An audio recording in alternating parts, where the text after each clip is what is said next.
Assalamualaikum warahmatullahi wabarakatuh. Kami dari kelompok 1 akan memaparkan tugas kelompok kimia dasar dengan materi koloid.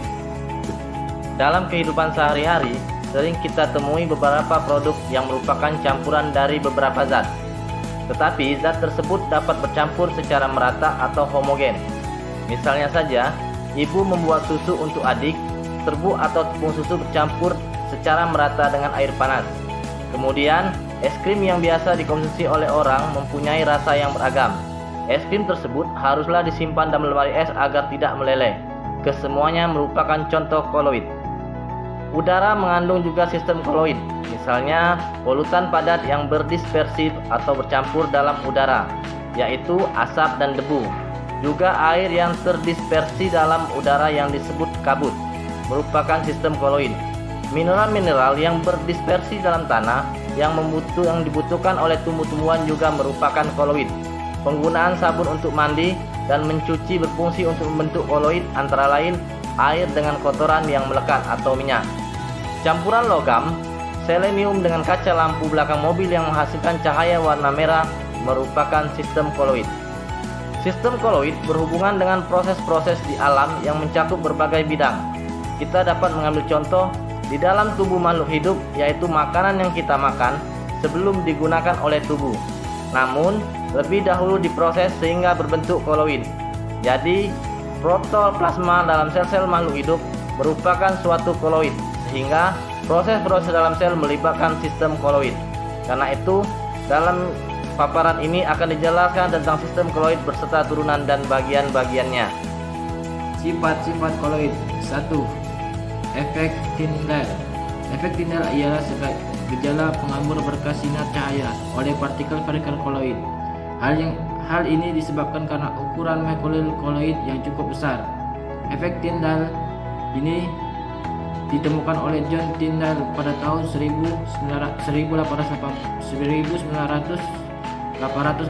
dan 1893, seorang ahli fisika Inggris.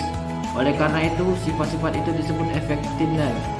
Efek Tyndall ada efek yang terjadi suatu larutan terkena sinar pada saat larutan sejati disinari dengan cahaya. Maka larutan tersebut tidak akan menghamburkan cahaya. Sedangkan pada sistem koloid, cahaya akan dihamburkan. Hal itu terjadi karena partikel koloid mempunyai partikel-partikel relatif besar yang untuk menghamburkan sinar tersebut. Sebaliknya, pada larutan sejati partikel-partikelnya relatif kecil hingga hamburannya terjadi hanya sedikit dan sangat sulit diamati. 2. Gerakan Brom. Gerakan Brom ialah segala partikel-partikel koloid yang senantiasa bergerak lurus tapi tidak menentu. Gerakan acak dan tidak beraturan.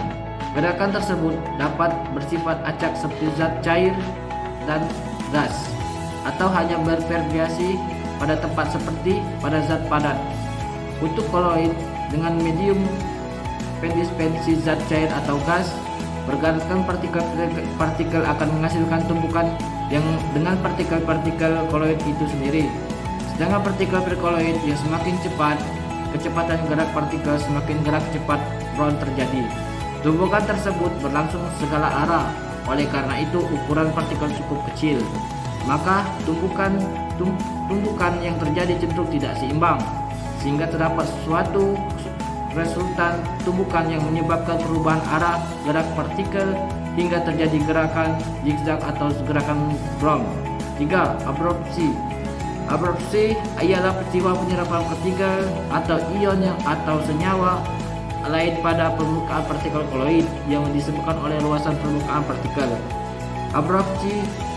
Absorpsi harusnya disebabkan oleh absorpsi, yang artinya penyerapan terjadi dalam suatu partikel. Contoh: 1. Koloid VO2 3 bermuatan positif karena permukaan menyerap ion H+. 2. Koloid AS3 bermuatan negatif karena permukaan menyerapkan ion S2. 4. Bermuatan koloid. Dikenal dua macam koloid, yaitu koloid yang bermuatan positif dan koloid bermuatan negatif. 5. Pengulasi koloid. Pengulasi adalah perumpamaan partikel koloid yang berbentuk endapan. Dengan terjadinya koloidasi berarti zat terpensi tidak dapat berbentuk koloid. Koagulasi terjadi secara fisik seperti pemanasan, pendinginan dan pengadukan, atau secara kimia seperti penambahan elektrolit dan pencampuran koloid yang berbeda dengan muatan. 6. Koloid pelindung. Koloid pelindung ialah koloid yang mempunyai sifat dapat melindungi koloid lain proses koagulasi. 7. Dialisis. Dialisis adalah perpisahan koloid dari ion-ion yang pengganggu secara lain disebut dengan proses dialisis. 8. Elektroforesis. Elektroforesis adalah peristiwa pemisahan partikel koloid yang bermuatan dengan menggunakan arus. Assalamualaikum warahmatullahi wabarakatuh. Di sini saya akan menjelaskan jenis-jenis koloid. Sistem koloid tersusun dari fase terdispersi yang tersebar merata dalam medium pendispersi. Fase terdispersi dan medium pendispersi dapat berupa zat padat, zat cair, dan gas. Berdasarkan fase terdispersinya, sistem koloid dapat dikelompokkan menjadi 3, yaitu 1. Sol, fase terdispersi padat. 2. Emulsi, fase terdispersi cair. 3. Bui, fase terdispersi gas. Assalamualaikum warahmatullahi wabarakatuh. Perkenalkan, nama saya M. Rafi Kiransa. Di sini saya akan menjelaskan tentang penggunaan koloid. Penggunaan koloid. Sistem koloid banyak digunakan pada kehidupan sehari-hari, terutama dalam kehidupan sehari-hari. Hal ini dikarenakan sifat karakteristik koloid yang penting, yang sangat bermanfaat untuk mencampur zat-zat yang tidak dapat saling melarutkan secara homogen dan bersifat stabil untuk produksi skala besar. Oleh karena itu, sifat tersebut sistem koloid menjadi banyak kita jumpai dalam industri, dalam kurung aplikasi koloid untuk produksi cukup luas. Beberapa contoh koloid dalam bidang industri makanan seperti keju, mentega, susu, saus, dan salad. Industri kosmetik dan perawatan tubuh, krim, pasta gigi, sabun. Industri cat, industri kebutuhan rumah tangga, sabun, deterjen, dan yang lain-lain. Industri pertanian, pestisida dan insektisida. Industri farmasi, minyak, ikan, pensilin untuk suntikan. Tetapi selain industri sistem koloid, juga banyak dapat kita jumpai dalam kehidupan kita sehari-hari. Contoh saja di alam kedokteran, pertanian tersebut. Pengumpalan darah mengandung sejumlah koloid protein yang bermuatan negatif. Terdapat luas kecil, maka luka tersebut dapat diobati dengan pensil stick atau tawas yang mengandung ion-ion A1+3 dan Fe+3, di mana ion-ion tersebut akan membantu menetraikan muatan-muatan partikel koloid protein dan membantu pengumpalan darah. Penjernihan air keran PDAM yang ada saat ini mengandung partikel-partikel koloid, tanah liat, lumpur, dan berbagai partikel lainnya yang bermuatan negatif. Oleh karena itu, untuk menjadikan layak untuk diminum, harus dilakukan beberapa langkah agar partikel koloid tersebut dapat dipisahkan. Hal itu dilakukan dengan cara menambahkan tawas A1, 2, SO4, 3. Ion A1, 3 plus yang terdapat pada tawas tersebut akan terhidrolisis membentuk partikel koloid A1 OH3 yang bermuatan positif melalui reaksi A1 3 plus 3H 2O A OH3 plus 3H plus. Setelah itu A1 OH3 menghilangkan muatan negatif pada partikel koloid tanah, liat, lumpur, dan terjadi berpopulasi pada lumpur. Lumpur tersebut kemudian mengendap bersama tawas yang mengendap karena pengaruh gravitasi. Kenalkan, nama saya Erlangga Hendri Putra dari kelompok 1 ingin menjelaskan materi tentang koloid. Pembuatan koloid dengan cara kondensasi. Pembuatan koloid sol dengan metode ini pada umumnya dilakukan dengan cara kimia atau dengan penggantian pelarut. Cara kimia tersebut bekerja dengan menggabungkan partikel-partikel larutan seperti atom, ion, atau molekul menjadi partikel-partikel berukuran koloid. A. Reaksi dekomposisi rangkap. Misalnya ada sol AS2S3 dibuat dengan gaya mengalirkan H2S dengan perlahan-lahan melalui larutan AS203 dingin sampai terbentuk sol AS2S3 yang berwarna kuning terang. Ada juga sol AgCi dibuat dengan mencampurkan larutan AgN03 encer dan larutan HCI encer. B. Reaksi redoks. Misalnya ada sol emas atau sol AU. Dapat dibuat dengan mereduksi larutan garamnya dengan melarutkan AuCi3 dalam reduksi organik formaldehyde. Ada juga sol belerang, dapat dibuat dengan mereduksi S02 yang terlarut dalam air dengan mengalirnya gas H2S. C. Reaksi hidrolisis. Hidrolisis adalah reaksi suatu zat dengan air. Misalnya ada sol FeOH3 dapat dibuat dengan hidrolis larutan FeFCI3 dengan memanaskan larutan FeCI3 dengan reaksi hidrolis garam Fe dalam air mendidih. Ada juga sol AiOH3 dapat diperoleh dari reaksi hidrolis garam Ai dalam air mendidih.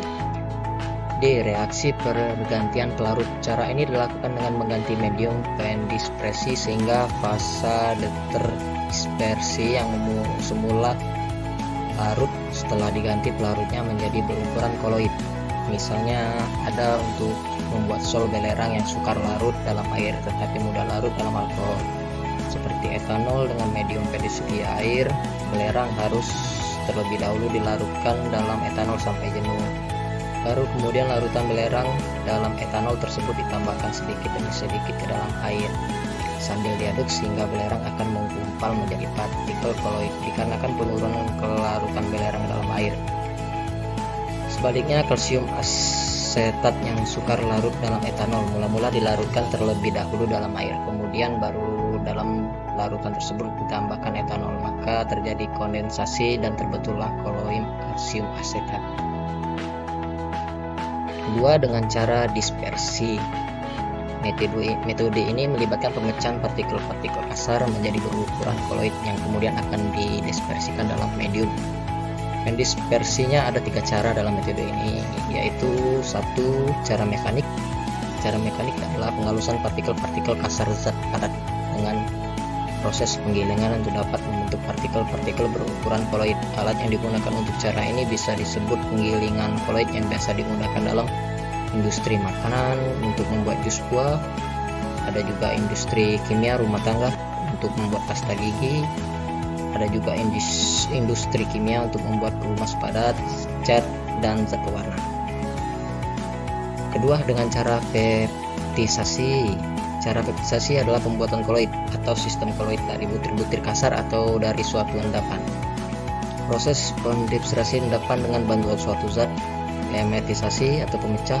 Zat pemecah tersebut dapat berupa elektrolit khususnya yang mengandung ion sejenis ataupun pelarut tertentu.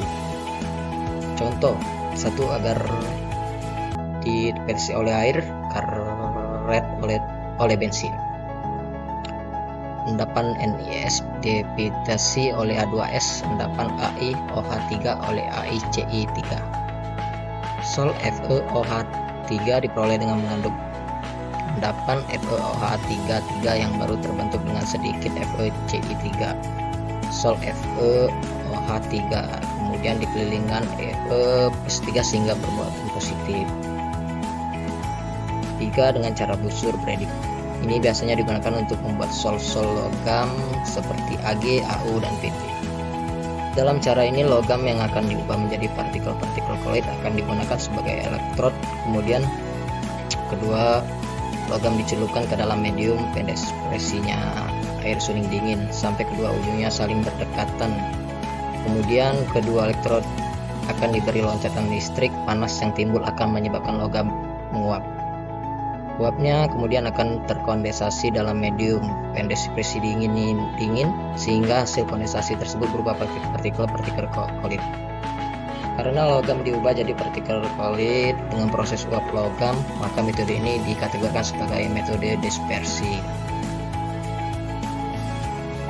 Terima kasih. Assalamualaikum warahmatullahi wabarakatuh. Saya akan menjelaskan kesimpulan tentang koloid. Koloid adalah suatu sistem campuran yang berada di antara larutan dan campuran dasar. Koloid adalah salah satu jenis campuran homogen yang memiliki sifat-sifat berbeda dengan larutan yang selama ini Anda ketahui. Perbedaan sifat ini disebabkan oleh ukuran partikel zat terlalu yang melebihi dengan larutan. Koloid memiliki aplikasi luas mencakup banyak material yang ada di dalam maupun dikembangkan di industri seperti kosmetik, obat-obatan, pengelola air minum, sampai material bangunan. Hal ini disebabkan sifat karakteristik koloid yang penting, yaitu dapat digunakan untuk mencampur zat-zat yang tidak dapat saling melarut secara homogen dan bersifat stabil untuk produksi skala besar. Demikian kesimpulan.